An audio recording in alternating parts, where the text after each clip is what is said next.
Pada video ini, saya akan menjelaskan salah satu metode pembuktian dalam logika matematika, yaitu pembuktian tidak langsung.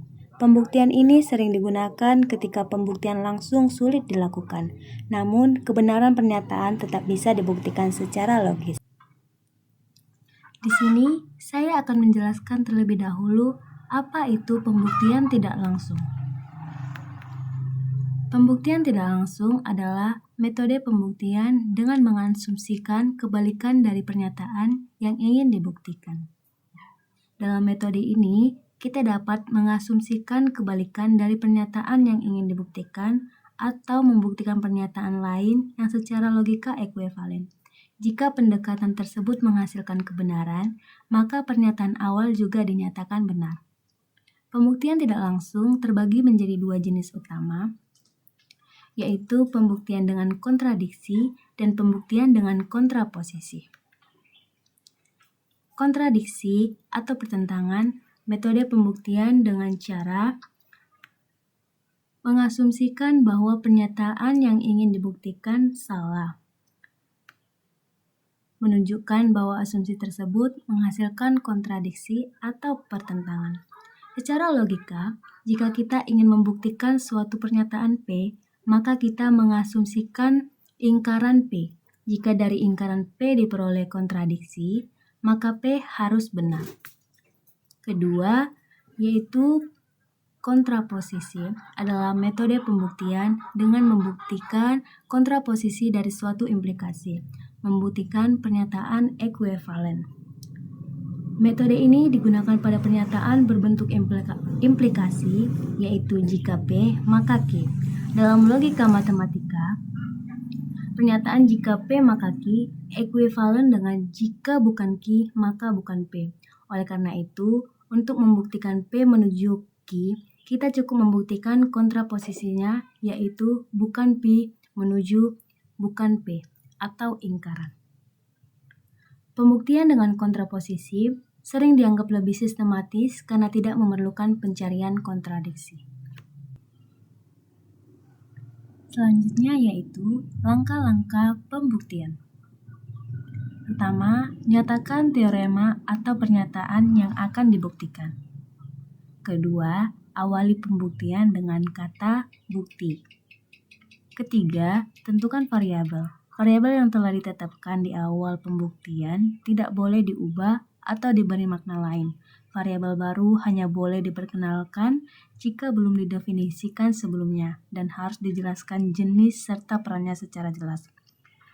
Maksudnya yaitu, kalau di awal pembuktian kita sudah menuliskan misalkan N adalah bilangan bulat, N itu tetap objek yang sama dari awal sampai akhir. Tidak boleh tiba-tiba mengganti arti N atau menggunakan N untuk makna lain. Ini disebut konsistensi variabel. Variabel boleh dibuat jika belum ditentukan, yaitu maksudnya kita bebas memilih simbol variabel selama tipe variabelnya jelas, bilangan bulat, real, dan lain-lain, atau tidak bentrok dengan variabel lain. Contoh, suatu bilangan genap dapat ditulis sebagai 2 kali bilangan bulat. Di sini kita boleh menulis N sama dengan 2K atau N sama dengan 2M atau simbol lain, bebas asal konsisten. Variabel baru boleh diperkenalkan tapi harus dijelaskan. Nah, di tengah pembuktian, kita boleh membuat variabel baru kalau perlu, tapi harus jelas asalnya, tidak boleh ambigu.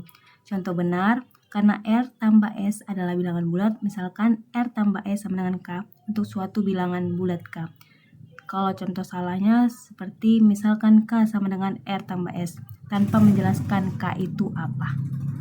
Nah, keempat itu gunakan sifat-sifat matematika yang relevan secara jelas, seperti sifat asosiatif atau lainnya. Kelima, sederhanakan ekspresi jika diperlukan dengan pemisalan. Misal P tambah Q, maka singkat ekspresi misal dinyatakan dengan M. Dan yang terakhir yaitu akhiri pembuktian dengan kesimpulan yang tegas. Selanjutnya, kesalahan yang perlu kita hindari saat pembuktian. Pertama, menarik kesimpulan hanya dari berdasarkan satu atau beberapa contoh. Kedua, menggunakan simbol yang sama untuk menyatakan hal yang berbeda. Ketiga, menyimpulkan hasil sebelum seluruh proses pembuktian selesai. Dan yang terakhir, menganggap benar pernyataan yang seharusnya masih perlu dibuktikan. Berikutnya yaitu kita akan membahas contoh soal di slide selanjutnya. Baik, di sini saya akan menjelaskan contoh soal pembuktian tidak langsung. Ini mana soalnya yaitu buktikan bahwa tidak ada bilangan bulat yang terbesar dengan metode pembuktian tidak langsung kontradiksi. Baik, pertama-tama kita harus menuliskan teoremanya atau pernyataannya.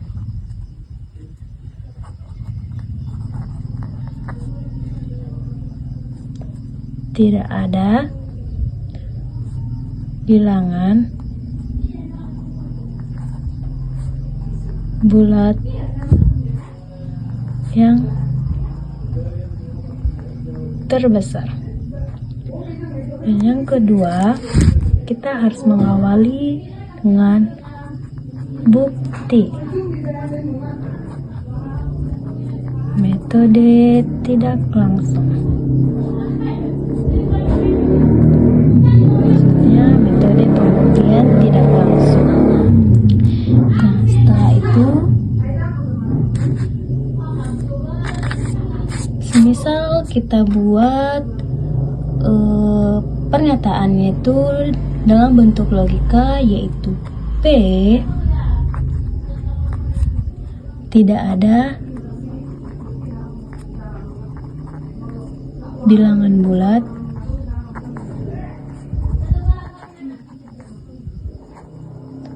yang terbesar. Nah, teman-teman, di sini kita akan menyelesaikan soal dengan metode pembuktian tidak langsung kontradiksi. Nah, sebelumnya saya sudah menjelaskan apa itu kontradiksi. Nah, kontradiksi itu pertentangan atau berlawanan dengan pernyataan awal. Nah, semisal kita buat dulu pernyataan awalnya dan kita buat ingkarannya atau negasi dari pernyataan awal tersebut. Nah, pernyataan awalnya yaitu tidak ada bilangan bulat yang terbesar. Nah, ingkarannya menjadi ada bilangan bulat yang terbesar. Misal memang kita menganggap ada bilangan terbesar, jadi kita sebut saja dengan X. Nah, semisal nih memang ada, semisal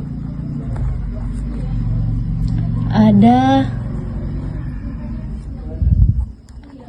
bilangan bulat yang terbesar. Padahal memang kita sudah tahu memang tidak ada bilangan bulat yang terbesar itu. Tapi di sini kita disuruh untuk membuktikan. Jadi kita harus membuktikannya dengan langkah-langkah yang sudah saya jelaskan sebelum saya menjelaskan soal ini. Nah, jadi di sini saya akan menyelesaikan soal ini dengan langkah-langkah yang sudah saya jelaskan sebelumnya, teman-teman. Nah,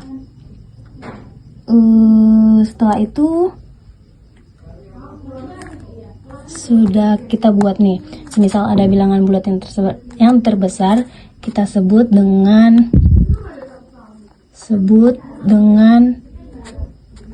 X. Jadi bilangan bulat lainnya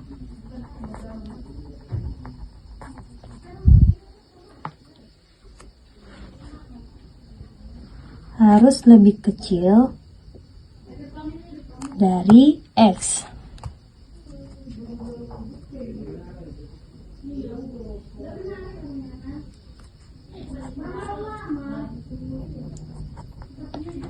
Nah, kalau semisal kita ambil bilangan lainnya lagi dan kita sebut dengan Y. Semisal ada bilangan bulat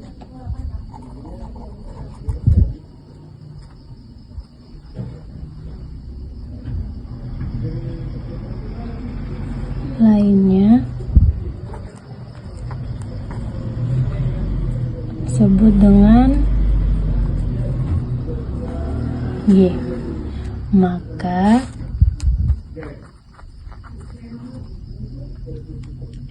Y sama dengan X tambah 1.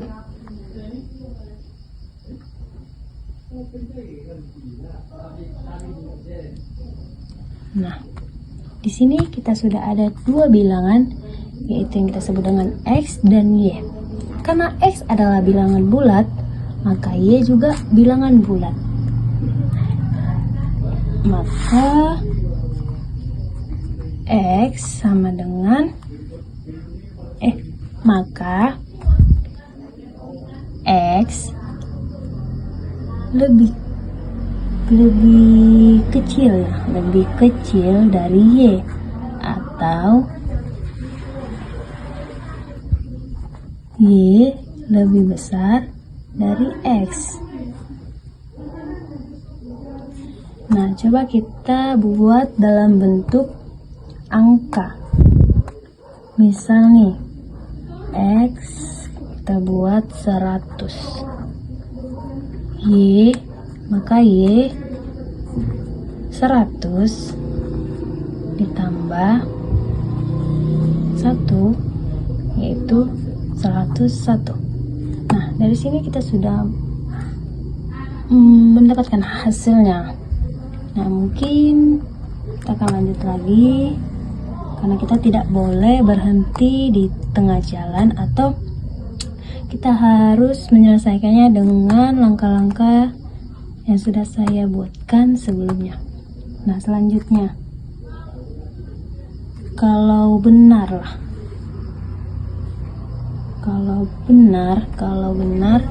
X adalah bilangan bulat terbesar,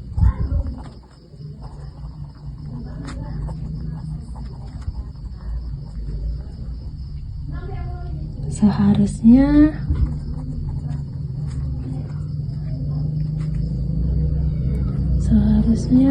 tidak ada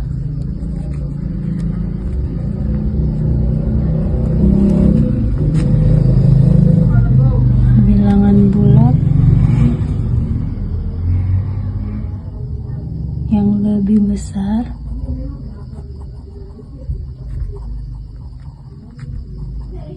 dari X.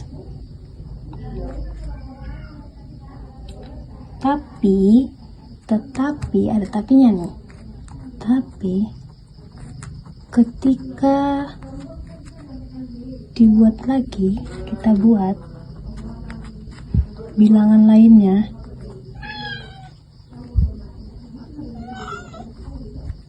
yaitu Y, yang dimana Y sama dengan X tambah 1, dan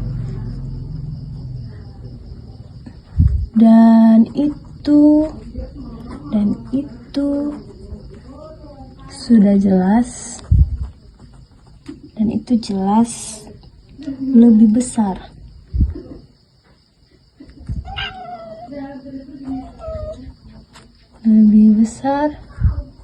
dari si X. Nah, maka terjadilah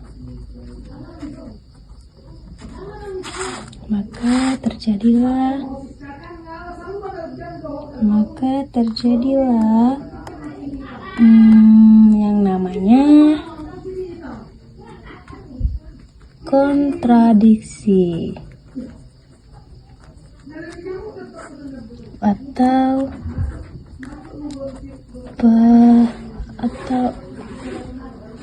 pertentangan.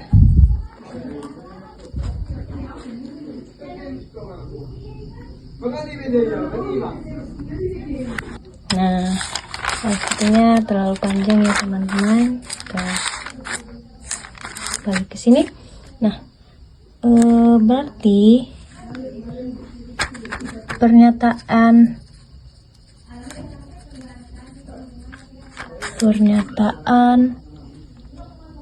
X adalah bilangan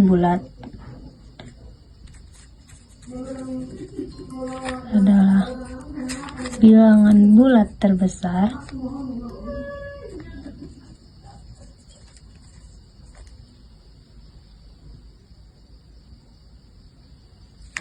itu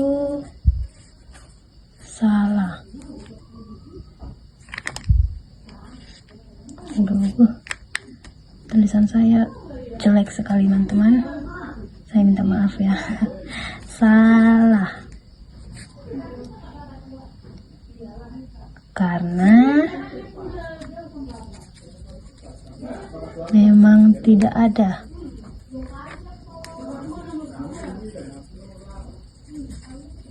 bilangan bulat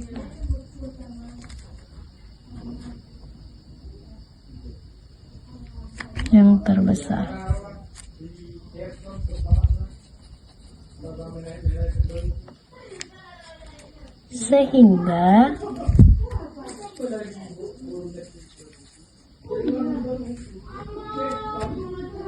Sehingga pernyataan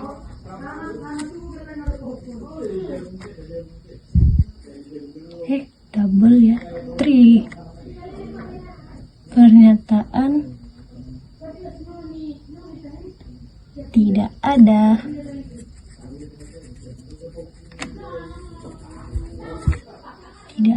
bilangan yang terbesar itu benar. Nah, di sini kita sudah dapat buktikan ya teman-teman bahwa pernyataan yang pertama itu tidak ada bilangan bulat yang terbesar itu benar, tapi kita harus membuktikannya dengan metode pembuktian tidak langsung, dengan kontradiksi atau pertentangan atau yang berlawanan. Nah, jadi ini penjelasan dari saya, semoga dapat bermanfaat.